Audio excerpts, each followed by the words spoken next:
शेतकरी कर्जमाफीसाठी धाराशिवमधून नवा लढा उभारण्यात येतोय। शिवसेना उद्धव ठाकरे पक्षाकडून याची सुरुवात करण्यात येते। आमदार कैलास पाटील आपल्यासोबत आहेत। नेमका लढा का उभारण्यात येतोय, कधीपासून उभारण्यात येतोय? खरं तर शेतकरी सध्या कर्जाच्या विळख्यात आहे आणि ह्या शेतकऱ्याला कर्जाच्या विळख्यातून स्वातंत्र्य मिळवण्यासाठी आम्ही स्वातंत्र्य दिनापासून एक लढा उभारतोय। या लढ्याचं स्वरूप असं असणार आहे की पहिल्या टप्प्यात आम्ही ग्रामसभेचे ठराव घेऊन, जी सर्वोच्च संस्था आहे ग्रामसभा, गावा पातळीवरली ग्रामसभा ही सर्वोच्च संस्था असते, या ग्रामसभेचा ठराव घेऊन मुख्यमंत्र्यांना किंवा सरकारला त्यांनी जे निवडणुकीत आश्वासन दिलं होतं, ह्या आश्वासनाची आम्ही आठवण करून द्यावं। किती ग्रामपंचायतीमधून ठराव घेतले जाणार आहेत आणि ते कसे घेतले जाणार आहेत?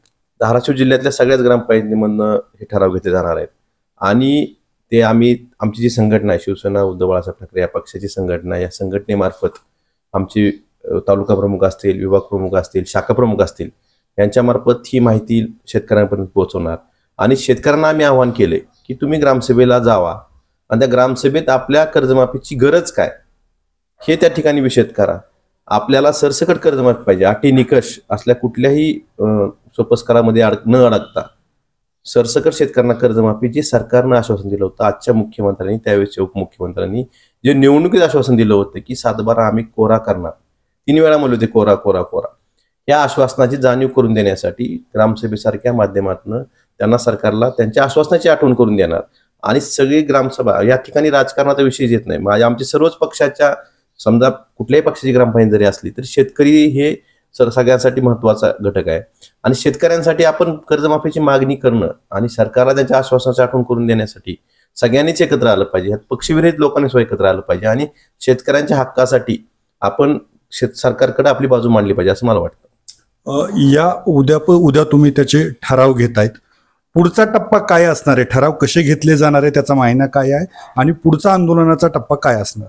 आम्ही ग्रामसभेत शेतकऱ्यांच्या माध्यमातून त्या ठिकाणी हा विषय चर्चेला आणणार। सरकारनं जे आश्वासन दिलं होतं, मुख्यमंत्र्यांनी आश्वासन दिलं होतं, याची आठवण करून देऊन त्या ठिकाणी शेतकऱ्यांना सरसकट कर्जमाफी, म्हणजे चालू बागेदार शेतकरी असतील, थकबाकीदार शेतकरी असतील किंवा दूध उत्पादक शेतकरी असतील, पॉलिहाऊसचे शेतकरी असतील किंवा ज्यांनी मध्यम मुदतीचं कर्ज घेतलंय, अशा सर्व शेतकऱ्यांची कुठलीही अटी निकष न लावता सरसकट कर्जमाफी करावी। सरकार आता वेळ काढूपणा धोरण अवलंबतंय। त्या ठिकाणी कुठं समितीची नेमणार असं सांगतंय, काही ठिकाणी काय सांगतात की समिती नेमली, काही ठिकाणी अजून समिती नेमायची असं सांगतात। असं विसंगती आहे सरकारच्या बोलण्यातून जे येते, प्रत्येक मंत्र्याच्या बोलण्यातून वेगळे येते। त्यामुळे असं कुठलेही अटी निकष किंवा काही अभ्यास न करता, म्हणजे अभ्यासात वेळ घालून आज आपण बघतोय रोज 7 ते 8 शेतकरी आत्महत्या करतात। मग तुमच्या अभ्यासात तुम्ही अटी निकष ठरवून अजून किती शेतकऱ्यांचे जीव तुम्हाला घ्यायचे आहेत? त्यामुळे यामध्ये वेळ न घालवता तुम्ही सरसकट शेतकऱ्यांना तुम्ही सांगितल्याप्रमाणे, तुम्ही दिलेल्या आश्वासनाप्रमाणे कर्जमाफी करावी आणि हे ठराव आम्ही ग्रामसभेच्या माध्यमातून एकत्रित करून मुख्यमंत्र्यांना पाठवणार आहोत।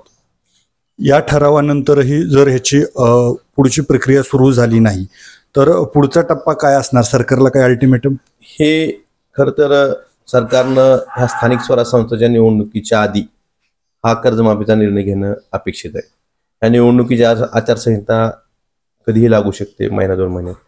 त्याआधी तुम्हाला काय अभ्यास काय करायचं ते करून घ्या, पण स्थानिक स्वराज्य संस्थेच्या निवडणुकीच्या आधी ही कर्जमाफी जाहीर झाली पाहिजे आणि त्याची अंमलबजावणी झाली पाहिजे। तर शेतकरी ह्या कर्जाच्या विळख्यातून स्वातंत्र्य मिळू शकतो, स्वतंत्र होऊ शकतो। त्यामुळं पहिल्या टप्प्यात आम्ही ग्रामसभेत ठराव घेतोय, त्यानंतर मुख्यमंत्र्यांना त्यांना आठवण करून देण्यासाठी आम्ही हजारो लाखो पत्र या ठिकाणून धाराशिव जिल्ह्यातनं मुख्यमंत्र्यांना पाठवणार आणि त्यांना त्यांच्या आश्वासनाची आठवण करून देणार। तर हे होते कैलास पाटील। शेतकऱ्याला कर्जाच्या विळख्यातून स्वतंत्र करण्यासाठी स्थानिक स्वराज्य संस्था निवडणुकीच्या अगोदर कारवाई करा असं त्यांनी सांगितलंय। ठरावाचा पहिला टप्पा आहे आणि त्यानंतरही जर आठवण राहिली नाही तर लाखो पत्र मुख्यमंत्र्यांना धाराशिव मधून पाठवली जाणार असल्याचं त्यांनी सांगितलंय।